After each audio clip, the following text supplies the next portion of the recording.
নমস্কাৰ বন্ধুসকল, মই আপোনালোক সকলোকে মোৰ চেনেললৈ স্বাগতম জনাইছোঁ। বন্ধুসকল, মোৰ নাম গোবিন্দ নাথ শৰ্মা, ৰাষ্ট্ৰবাস্তু এক্সপাৰ্ট নিউমেৰলজিষ্ট।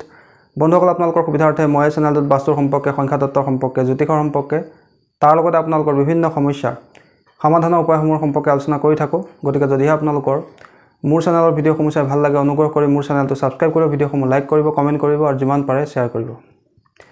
বন্ধুসকল, আজি মই আপোনালোকৰ লগত এটা অত্যন্ত গুৰুত্বপূৰ্ণ বিষয়ক লৈ আলোচনা কৰিবলৈ আগবাঢ়িছোঁ। গতিকে অনুগ্ৰহ কৰি আপোনালোকে ভিডিঅ'টো শেষলৈকে চাব, যাতে সম্পূৰ্ণ কথাখিনি বুজি পায়।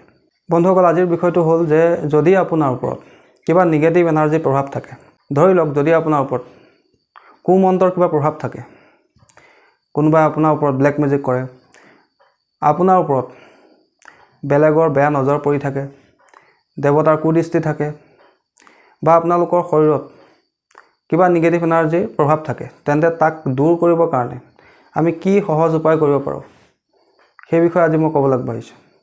বন্ধুসকল, তন্ত্ৰশাস্ত্ৰত বিভিন্ন ধৰণে এইসমূহ সমস্যা দূৰ কৰাৰ বিভিন্ন উপায় সম্পৰ্কে কোৱা হৈছে, যন্ত্ৰ সম্পৰ্কে, মন্ত্ৰ সম্পৰ্কে কোৱা হৈছে। সকলোখিনি প্ৰয়োগ আপোনালোকৰ কৰিবলৈ অসুবিধা হ'ব পাৰে। গতিকে আজি মই আপোনালোকক একেবাৰে চিম্পুল 3টা উপায় দিম, যি 3টা উপায় যদি আপোনালোকে মই কোৱা ধৰণে কৰে, খুব কম দিনৰ ভিতৰতে আপোনালোকৰ যদি নিগেটিভ এনাৰ্জিৰ কাৰণে কিবা সমস্যা হৈছে, বেলেগৰ বেয়া নজৰ কুমন্ত্ৰৰ কাৰণে কিবা সমস্যা হৈছে, সেই সমস্যা দূৰ হ'ব, নিগেটিভ এনাৰ্জিৰ পৰা আপোনালোকৰ শৰীৰ মুক্ত হ'ব।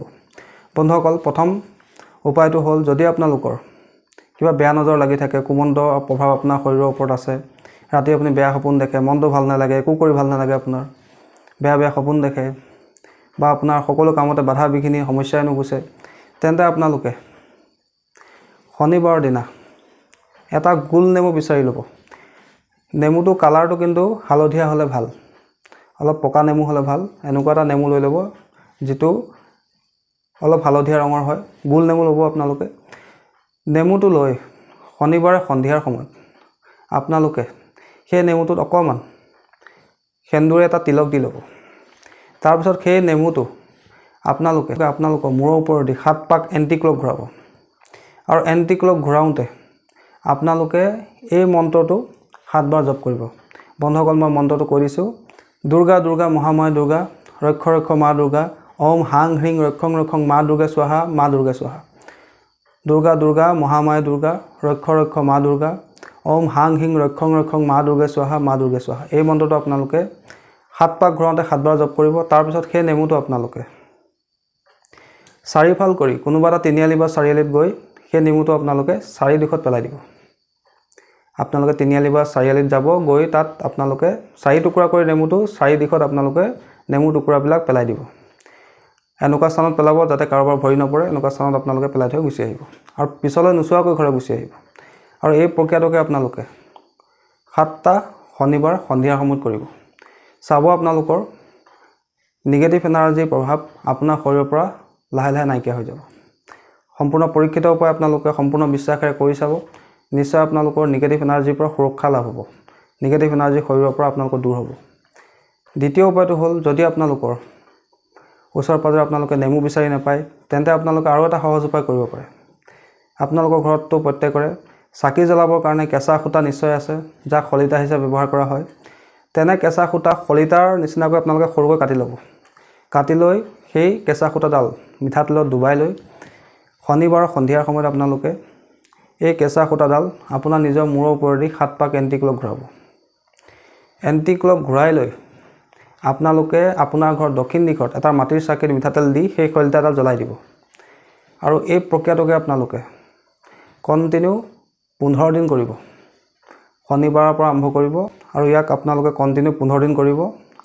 শলিতাডাল আপোনালোকে অকণমান তিয়াই ল'ব মিঠাতেলত, তিয়াই লৈ মূৰৰ ওপৰেদি 7 পাক এণ্টি ক্লক ঘূৰাই সেই শলিতাডালৰ সৈতেই আপোনালোকে মাটিৰ চাকিত মিঠাতেল দি চাকি এগছ আপোনালোকৰ ঘৰৰ দক্ষিণ দিশত ভিতৰতে হওক বা বাহিৰতে হওক আপোনালোকে জ্বলাই দিব।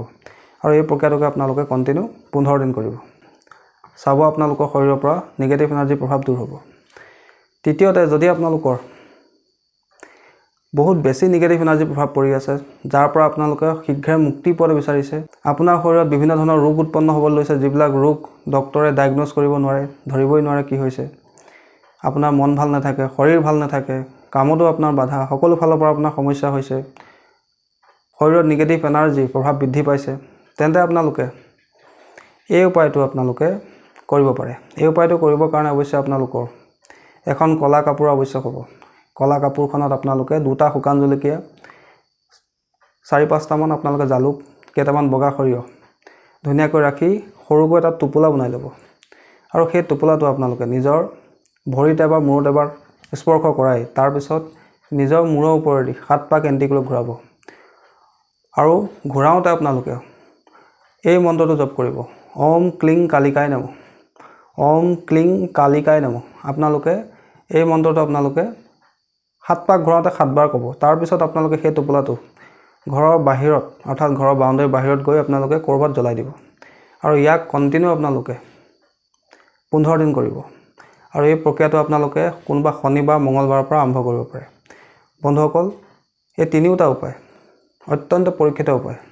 আপোনালোকৰ যদি নিগেটিভ এনাৰ্জিৰ কাৰণে কিবা সমস্যা হৈছে, আপোনাৰ শৰীৰত কিবা কুমন্ত্ৰ প্ৰভাৱ আছে, বেয়া নজৰ প্ৰভাৱ আছে, শৰীৰত নিগেটিভ এনাৰ্জিৰ পৰিমাণ বৃদ্ধি পাইছে, এই ধৰণৰ সমস্যা, নিগেটিভিটিৰ সমস্যা, নিগেটিভ এনাৰ্জিৰ সমস্যা আপোনাৰ শৰীৰৰ পৰা এইকেইটা উপায় যদি আপোনালোকে ভালকৈ কৰে, আপোনালোকৰ শীঘ্ৰে দূৰ হ'ব।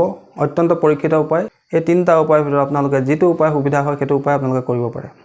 বন্ধুসকল, আশা কৰিছোঁ আজি আপোনালোকে গম পালে যে কিদৰে আমি যদি আমাৰ শৰীৰৰ ওপৰত নিগেটিভ এনাৰ্জিৰ প্ৰভাৱ থাকে, কাৰোবাৰ বেয়া নজৰ প্ৰভাৱ থাকে, ইভিলাই প্ৰভাৱ থাকে, কুমন্ত্ৰ প্ৰভাৱ থাকে বা দেৱতাৰ বেয়া দৃষ্টি থাকে বা আমাৰ খুব গ্ৰহ দশা বেয়া চলি আছে, মন চন ভাল নাথাকে, আমাৰ সকলো ক্ষেত্ৰতে বাধা বিঘিনি সমস্যা আহি আছে, ৰাতি টোপনি নধৰে, আমাৰ মনটো ভাল নালাগে, মনটো গধুৰ গধুৰ লাগে, একো কৰি ভাল নালাগে, এই ধৰণৰ সমস্যাত যদি আপুনি ভুগি আছে তেন্তে মই কোৱা 3টা উপায়ৰ ভিতৰত আপোনালোকে যিকোনো এটা উপায় ভালকৈ সম্পূৰ্ণ বিশ্বাস ৰাখি ঈশ্বৰৰ প্ৰতি ভক্তি ৰাখি কৰি চাব। নিশ্চয় ইয়াৰ পৰা আপোনালোকে ভাল ফল লাভ কৰিব। বন্ধুসকল, আশা কৰিছোঁ আজি আপোনালোকৰ এই উপায়কেইটা সম্পৰ্কে জানি যথেষ্ট ভাল লাগিলে। যদি ভাল লাগিলে অনুগ্ৰহ কৰি ভিডিঅ'টো লাইক কৰি দিব, কমেণ্ট কৰিব আৰু মোৰ চেনেলটো ছাবস্ক্ৰাইব কৰিব। ধন্যবাদ।